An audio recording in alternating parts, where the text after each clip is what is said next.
Buen día, ¿cómo están, jóvenes? Empezamos nuestra clase del día de hoy correspondiente a la materia de química del día jueves 13 de mayo. Repasamos un poquito lo que vimos la clase pasada, que fue la rapidez de las reacciones. ¿Se acuerdan de los factores que intervenían en la rapidez de las reacciones? Eran 4. Una era la concentración. A mayor concentración, más rápido era la reacción.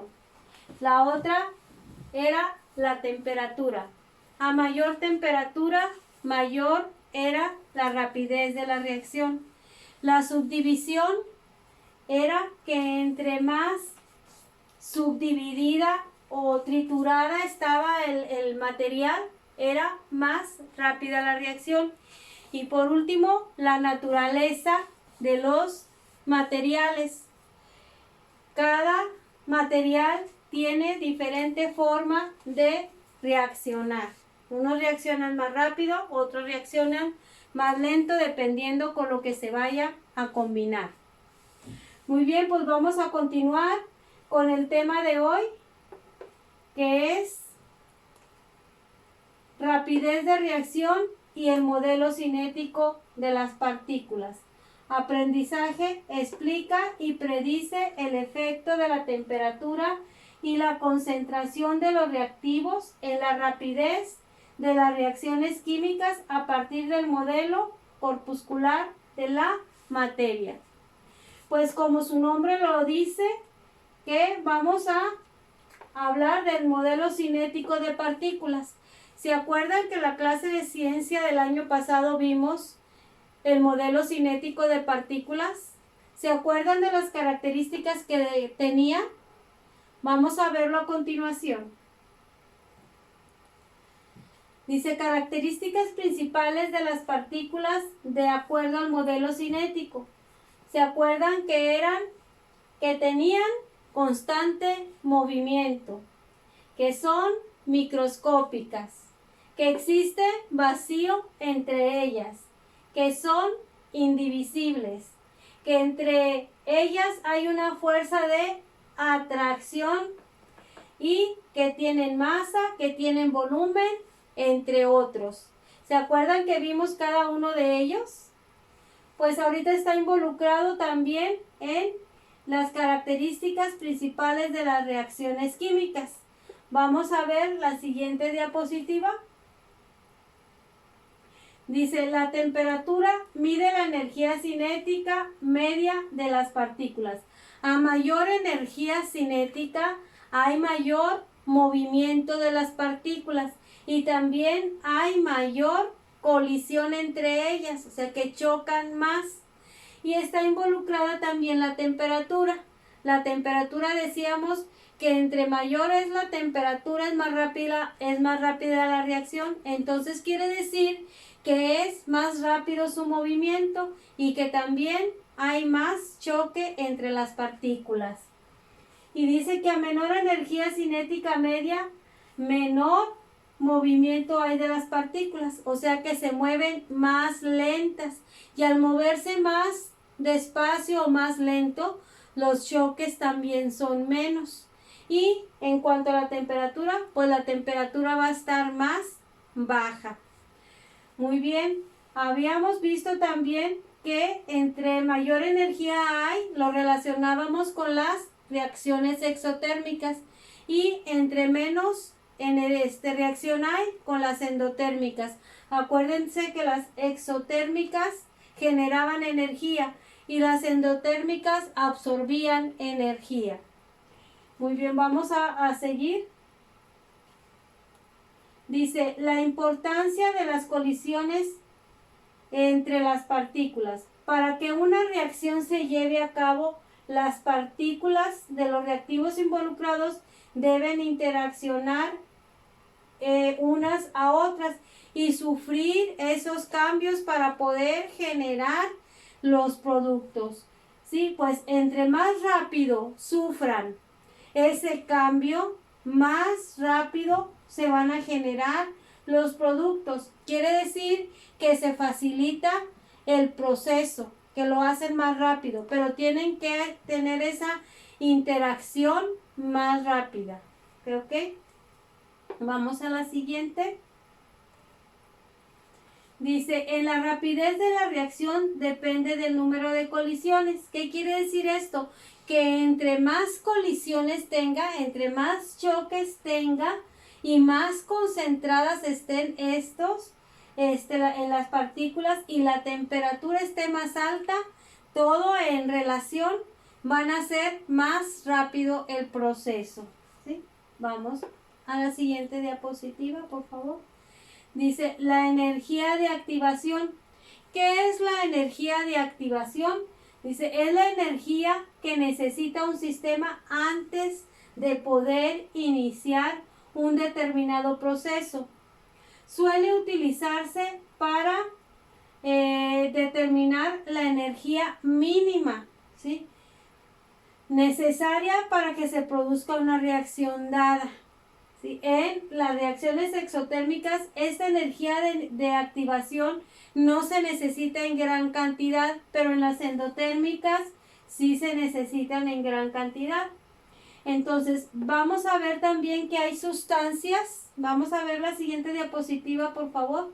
Dice, las reacciones ocurren gracias a ciertas sustancias. Estas sustancias reducen la energía de activación del proceso y facilitan la transformación de los reactivos en un producto. Para que se forme un producto. Estas sustancias se llaman catalizadores. Estos catalizadores o estas sustancias que agregan a las reacciones para que facilite el proceso no las altera, no modifica absolutamente nada. Todo sigue igual, nada más que sí ayudan a que la reacción sea más rápida o dependiendo lo que se vaya a necesitar. Vamos a ver que hay diferentes tipos de catalizadores.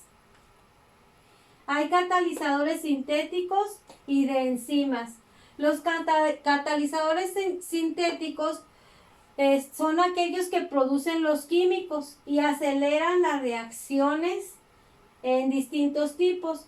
Y son los que se utilizan como por ejemplo en las fábricas de plásticos y de medicinas. Y los catalizadores de enzimas están constituidos por moléculas de proteínas y estos vienen a facilitar los cientos de reacciones que se llevan a cabo en las células de los organismos vivos. Bueno, pues hasta ahorita lo que vimos aquí en relación con el modelo cinético de partículas lo voy a complementar viendo este modelo, cómo está involucrado en las reacciones y cómo se involucra con las colisiones, con los choques y con la temperatura. Vamos a ver el siguiente video para que lo comparen.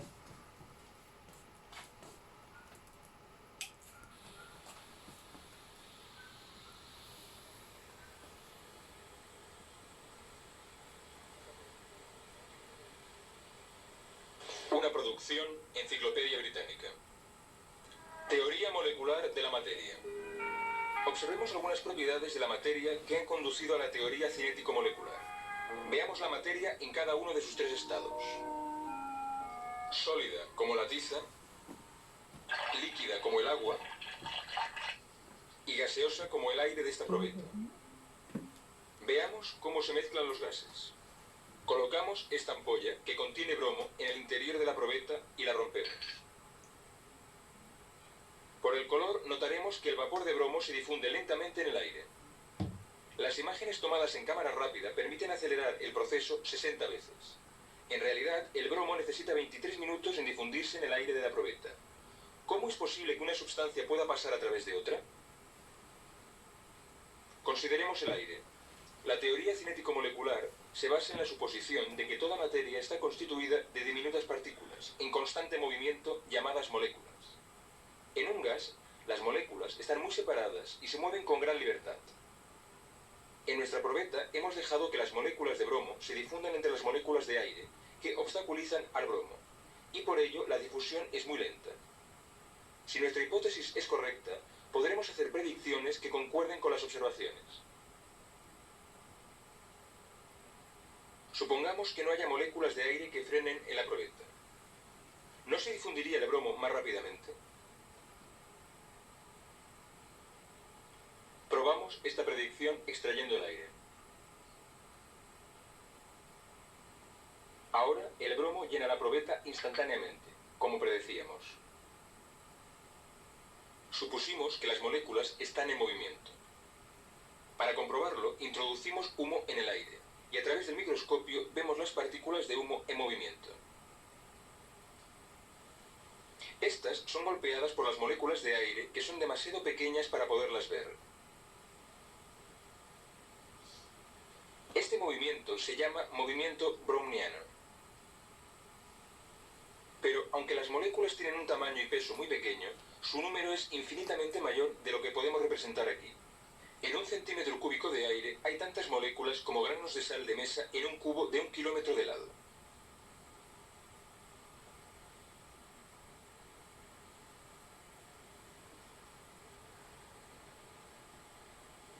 De este modo, existe un número inmenso de moléculas bombardeando continuamente las paredes del recipiente. Lo ilustraremos con pequeñas esferitas en un cilindro con un émbolo móvil. Ponemos las esferitas en movimiento. Cada una muy ligera comparada con el émbolo, pero su velocidad y la frecuencia de sus impactos produce una presión continua suficiente para levantarlo.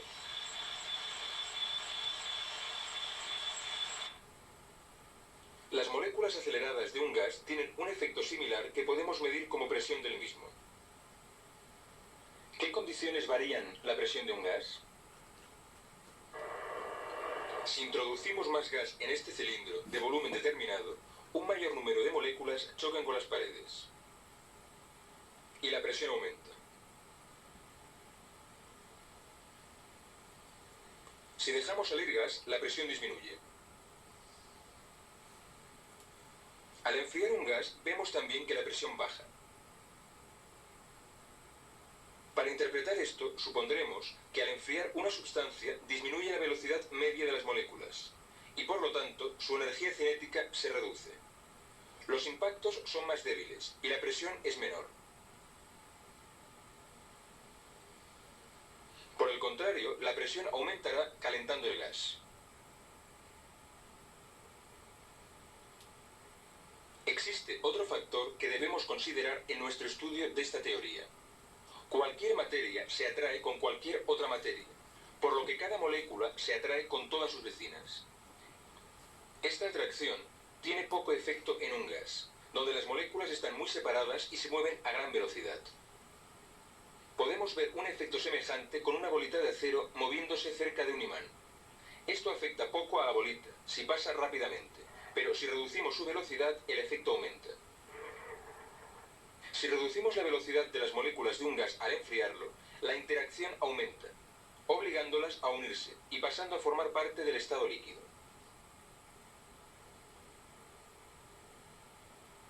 Este es el proceso de una condensación que podemos observar enfriando vapor de agua. Un número determinado de moléculas ocupan en estado gaseoso un volumen mucho mayor del que ocupaban en estado líquido.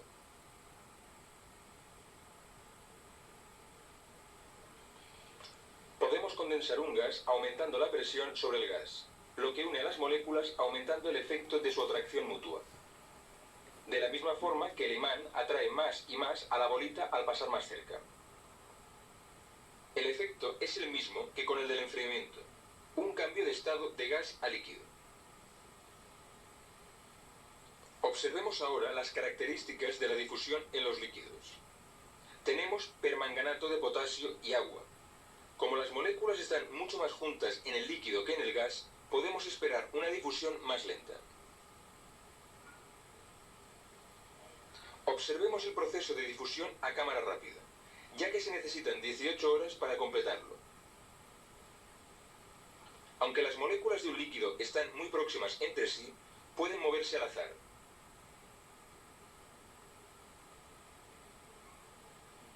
El movimiento browniano de las espuelas suspendidas en el agua evidencia dicha capacidad. Se agitan constantemente al ser golpeadas por las moléculas del líquido. Ahora observaremos un cambio del estado líquido al sólido. Enfriamos este hiposulfito fundido y vemos que se forman cristales. Las moléculas del sólido no están necesariamente más próximas unas a otras que las del líquido, pero no pueden moverse al azar. Las fuerzas de atracción las mantienen unidas en una estructura fija. Obsérvese la forma simétrica de los cristales. Pero incluso en un sólido persiste algún tipo de movimiento que aumenta su amplitud al calentar el sólido, en este caso hielo. La energía cinética de las moléculas aumenta. Finalmente, el movimiento llega a ser tan enérgico que vence a las fuerzas de atracción. Ahora, las moléculas se mueven al azar y el sólido se ha convertido en líquido. Observemos que mientras el hielo se funde, la temperatura permanece constante en el punto de fusión, puesto que la energía calorífica que suministramos se consume para romper la fuerza de atracción. La energía cinética de las moléculas no aumenta. Solo cuando el hielo está fundido, la temperatura sube si continuamos calentándolo. Otra vez, suspendemos esporas en el agua y vemos la aceleración del movimiento molecular al ir subiendo la temperatura de 20 grados centígrados a 70 grados centígrados. Algunas de las moléculas con más energía pueden liberarse de las demás al alejarse de la superficie del líquido. Esto es la evaporación, y su efecto es enfriar el líquido restante, puesto que la pérdida de moléculas de alta energía hacen descender la energía media y por consiguiente la temperatura. Si extraemos fuera el aire y dejamos evaporar el agua, rápidamente el líquido pierde tanto calor que llega a congelarse.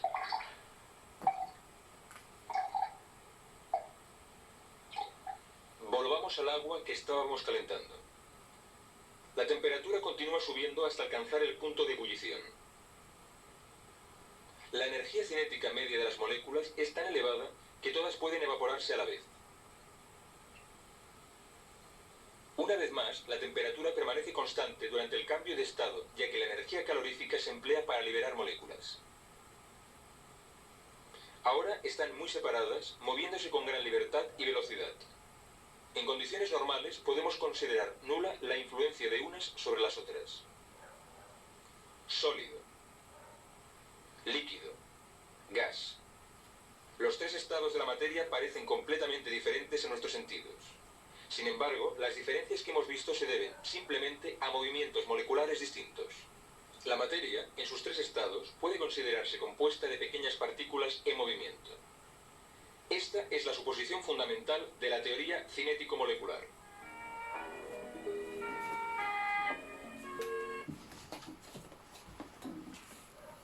Muy bien, pues ya vimos aquí el modelo cinético de partículas en sus tres estados de la materia, sólido, líquido y gaseoso, y cómo influyó en ellos la temperatura. Vimos las colisiones, los choques entre las partículas, y creo que el video ha dejado muy bien ejemplificado estos cambios. Terminamos la clase de hoy, nos vemos la siguiente.